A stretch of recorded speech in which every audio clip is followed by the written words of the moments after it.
Hi, hello. It is Josh Bow of Pod Maverick. This is Pod Maverick After Dark.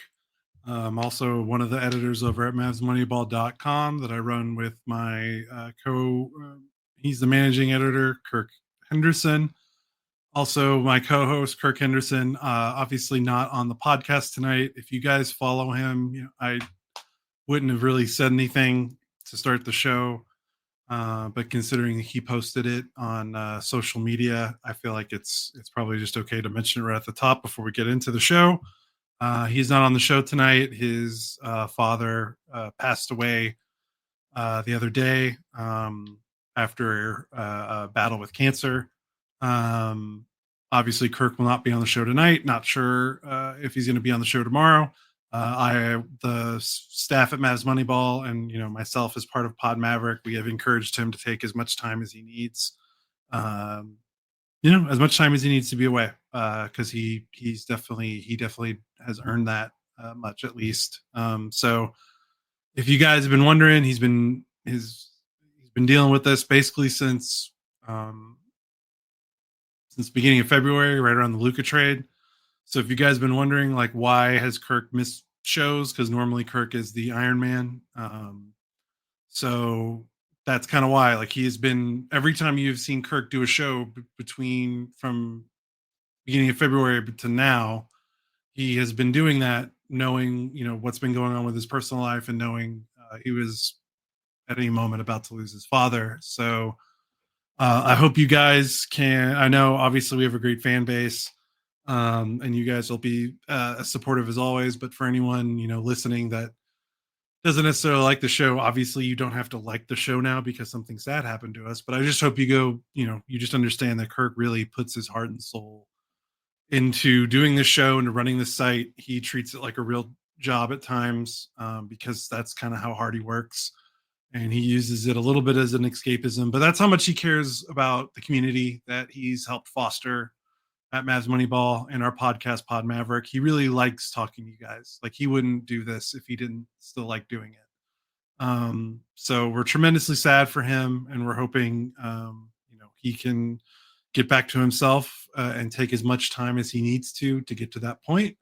And we will wish him and his family the best, and they will be in our thoughts. And I just wanted to knock that out before we got into the rest of the show.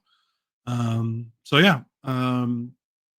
As for the game, the Mavericks win 120-101. They dominate the awful Brooklyn Nets, who are 23-49, and I am honestly shocked that they have 23 wins in the first place. I think they got most of those wins in the first 2 months of the season, where they were still a little bit plucky. The roster they played tonight is legitimately one of the worst NBA rosters I've seen in a long time. I think they have two NBA players on the roster. I mean, I'm honest, when I look at the rest of their team, I don't know if anyone else besides that played tonight, besides Cam Johnson and Nick Claxton, will be on an NBA team in 3 to 4 years. Maybe, end of the bench. But, like, I don't know if anyone else on this team will be a rotation player in 3 to 4 years. Now, they are playing some younger guys. Noah Clowney was a former first-round pick. Zaire Williams was a former first-round pick that kind of fizzled out with the Memphis Grizzlies. So, maybe they got some talent that might shake out a little bit. But this was a dreadful team that the Mavericks played. And I know the Mavericks aren't in a good place. They're under 500 as well. But this was a game Mavericks had to take care of business. And, of course, I'm burying the lead. Anthony Davis is back. His first game since February 8th with an abductor strain. Initially was reported that he would miss about a month. So it's been almost well over a month, verging into almost 2 months. A lot of reporting over the last few weeks, especially when Kyrie Irving went down, if he was going to return this season, because I mean, this is pretty much a lost season for the Mavericks, even if they managed to kind of claw back into the play-in race. Entering tonight, they were tied with the Phoenix Suns, and the Phoenix Suns hold the tiebreaker. Phoenix plays Milwaukee, so they will probably lose that game. And the Mavericks will have pretty much a game lead on the Suns if the Suns end up losing later tonight. That's a West Coast game. So yeah, the Mavericks, like it or not, if this was a relatively normal season, they probably wouldn't be close to the play-in. But since the West is kind of a mixed bag this season, they're going to be in the play-in. So Davis is coming back, and also like he kind of had to come back. Like the Mavericks need bodies. Kessler Edwards was inactive again because he was running up on the limit of his two-way deal. Kai Jones is going to run up on the limit of his two-way deal. So is Brandon Williams. They still have plenty of injuries with Daniel Gafford and Derek Lively and Dante Exum and Olivier Maxence Prosper and of course Kyrie Irving. So like it or not, he kind of probably had to come back on the floor. And you can't blame AD. I think he has a lot he wants to prove after this trade. I mean, his name has been kind of run through the ringer. Not really his fault, but when you get traded for Luka Doncic and the Mavericks kind of fall apart while the Lakers rise up in the standings, he has kind of unfairly, I don't know if unfairly maybe slanted. He is a very good player, and I think there's been a perception that he's not, like almost like he's kind of a bum. And yeah, he is not as good as Luka Doncic. And yes, he does have an extensive injury history. And yes, it doesn't change all of the factors about the trade, what made it so bad. But when he's healthy and he's right, he's still an excellent all NBA level player. And I think a little bit of that got lost in the weeds over the last month or so with him being hurt. Of course, he needs to be available. I think he very much hears that. From what I've heard from Lakers people that covered him a lot, he's very much glued into media narratives and stuff like that. So he hears the noise about him not being available and, being day to day, that being kind of his nickname. So he wanted to get back out there. And I don't know what to say other than he didn't seem to re-aggravate the injury any further and the Mavericks won. Past that, I don't know how you can give any credible evaluation of Anthony Davis tonight other than he was moving at maybe 50% speed. I mean, he looked like he was going through an all-star practice today. I don't think he sprinted once. He mainly half jogged from 3-point line to 3-point line. And even doing all that, he played 27 minutes and had 12.6 rebounds, 3 assists, still block because he's just that talented. But in terms of exerting anything, he very much went through this game trying not to exert anything. I mean, like he played it very safe. And this is not a critique of Anthony Davis because I wouldn't blame him. First game in over a month with an injury that can linger and be re-aggravated. And let's be real, from what I've read, he kind of has a similar injury to what Damian Lillard had when he was in Portland. And that was an off and on injury until Lillard got surgery. So, there's a chance he will, from what I've read and listened to experts, this probably doesn't go away until he gets surgery. Maybe he does that in the off season. So knowing all that, it makes total sense that he would move at half speed for a game against a team that's awful and doesn't need Anthony Davis to be 100% to beat them. So, but the only thing is how much of that was by choice and just being precautious, or how much of that is he just not? Can he do it? Is he all the way there? Can he shift up to another gear? We don't really know. And again, don't expect him to do that in his first game back. Don't expect him to do that in his first game back against one of the worst rosters in the NBA. There's no reason to it. He's got to pace himself. He needs to ease himself into it. But that will be the question that everyone should be asking and trying to answer over the next week or so. Is this being more precautious, or is he still pretty physically limited that he can't do all the things that he needs to be able to do to be the Anthony Davis that everyone knows he is? So that's the question mark. And it's hard to answer that after a game like tonight. It's hard to say anything other than he got through the game without, and re-aggravating the injury, and the Mavericks won. Like that's kind of the two check boxes you have to have tonight for a game like this. And he cleared them. Obviously, you would love to see him running up and down, throwing down alley-oops and doing all this stuff, but he's coming back from a very, very, very delicate injury, so to speak, that could flare up at him at any time. But we have to be honest with ourselves. He was barely moving. Like, he was jogging from 3-point line to 3-point line. So we can't say he's back, but we can say, all the way back, but he at least got through this game and was at least productive in his minutes. He was a plus 12 in his 27 minutes, didn't hold the Mavericks back. Hilariously, the Brooklyn Nets doubled him at every single possession he touched the ball for the most part. And I was dying. I was wanting the Nets to just let him work one-on-one once or twice just to see what he would do, because he was very much okay with being double teamed and passing it out, because it didn't look like he wanted to do much because he's, coming back from a very serious, delicate injury. I don't know why Brooklyn didn't test him and be like, okay, yeah, try to do something, like score on us. If you want to go one-on-one, let's see what you got. And they didn't do that. They doubled him instantly. And I mean, they were doubling him away from the paint, like near the 3-point line sometimes, near the elbow, near the nail. Um, it was kind of funny. Like they wouldn't let him. And I get it if Anthony Davis was 100%, because you look at the rest of the Mavericks roster. Kai Jones, Spencer Dinwiddie, PJ Washington, Klay Thompson, Najee Marshall, Dwight Powell, Brandon Williams, Max Christie, Jaden Hardy. That's who played tonight.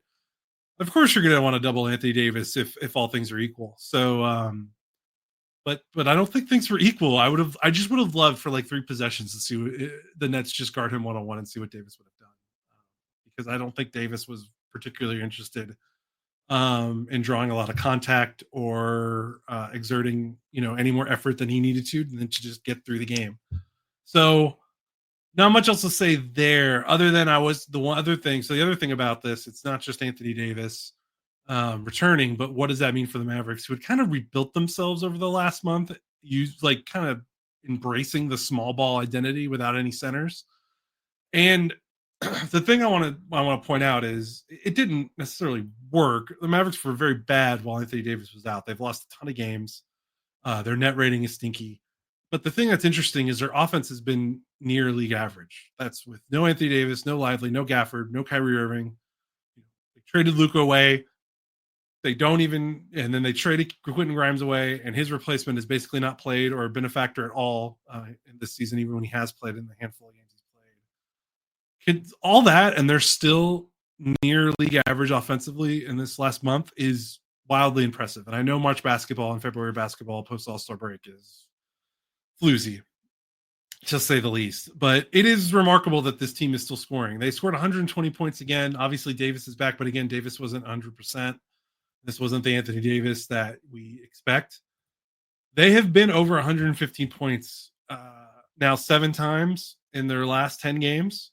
They've been over 120 points in 4 straight games.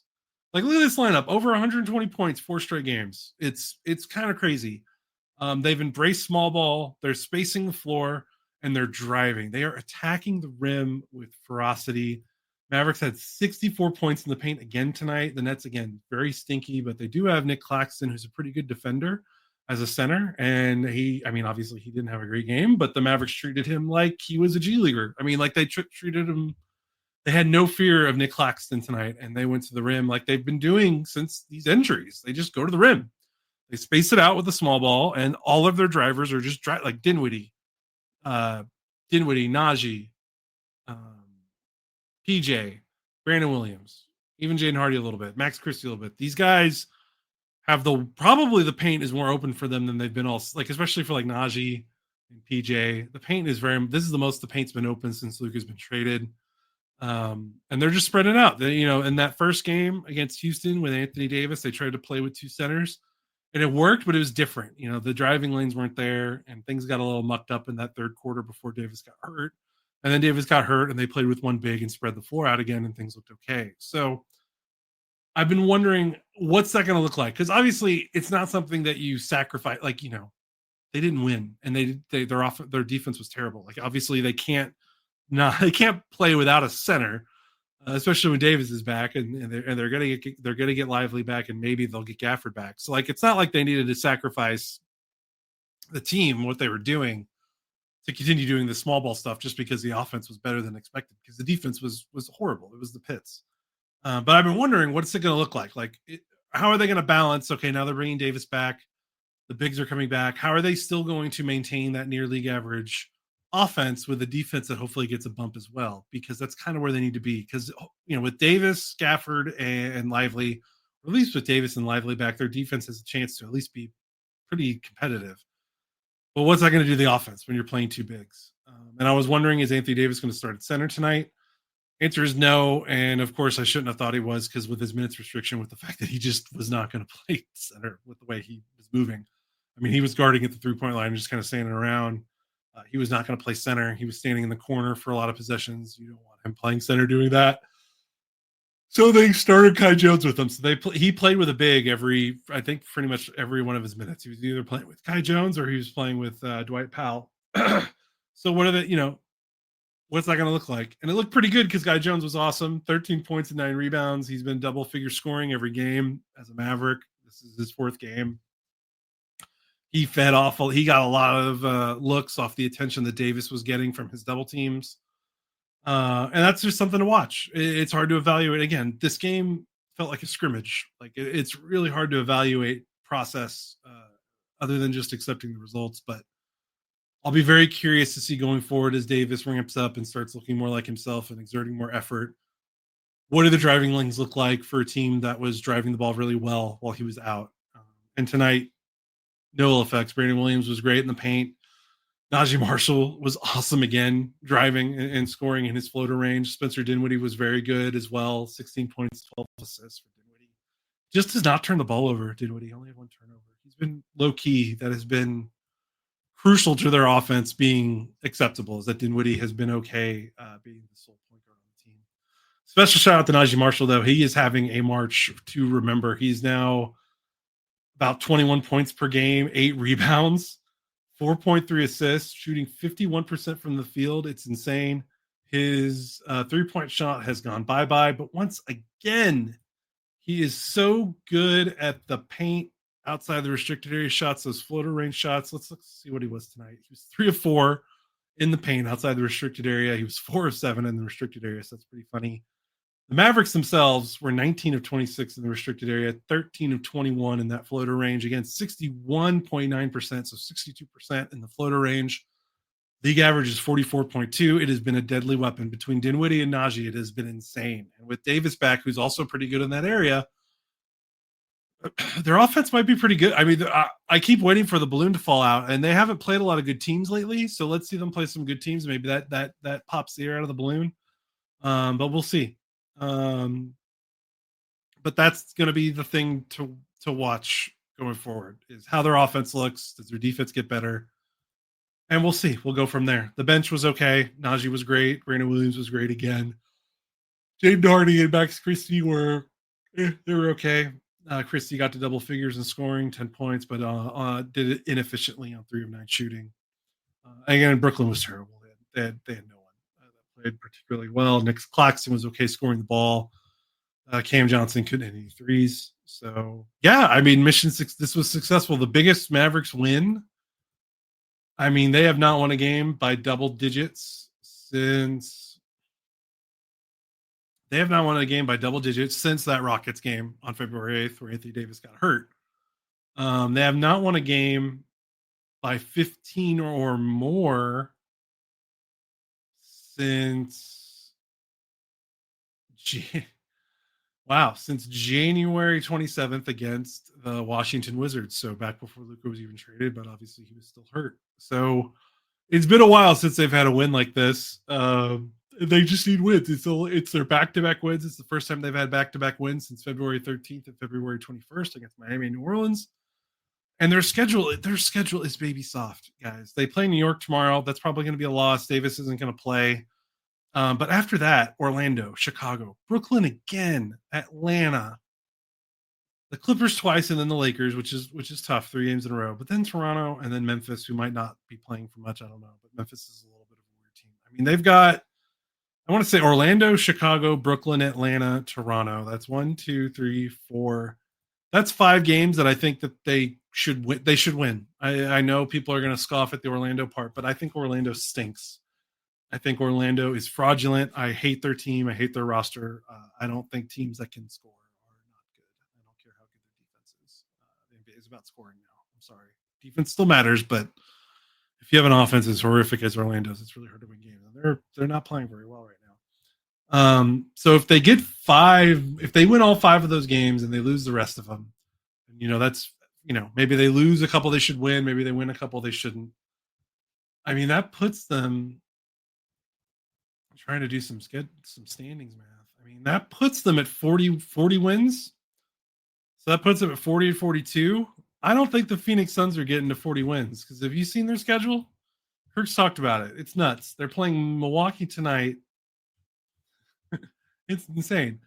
Milwaukee, Boston, Minnesota. Here's the rest of their schedule: Milwaukee, Boston, Minnesota, Houston, Milwaukee, Boston, New York, Golden State, Oklahoma City, San Antonio, Sacramento. One team outside of the play-in.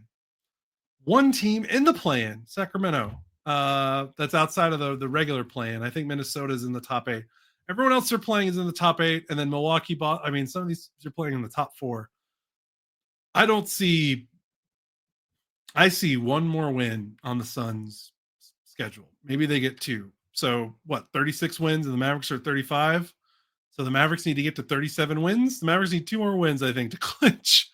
I mean, not officially because we're not going to know till it's actually official. But if the Mavericks get to 37 wins, I think that they will make the playoffs or make the play. So that's where we're at. I don't think the Phoenix Suns are winning 3 more games for the rest of the season. Again, Milwaukee, Boston, Minnesota, Houston, Milwaukee, Boston, New York, Golden State, Oklahoma City, San Antonio, Sacramento. They might get lucky. Oklahoma City resting guys. Maybe Sacramento's resting if their play-in position is secure. Maybe Boston is resting a little bit, but man, I mean, even then, the Suns are a mess. So I think I think 37 wins is the magic number for the Mavericks, and they just need 2 more, and they will most certainly get that. So I'm going to hightail it. 21 minutes. I hit my goal by myself. Again, Mavericks win 120-101 to the Brooklyn Nets. Check out MavsWinningBall.com for more post-game coverage. I will be back tomorrow against the New York Knicks. I think Kirk has made some hints that he might be around. I would love for him to take the night off again, but I'm not going to tell him what to do, whatever feels right for him. But again, keep Kirk in your thoughts for us, please. After he's had a rough month, guys. I don't know how else to say from that.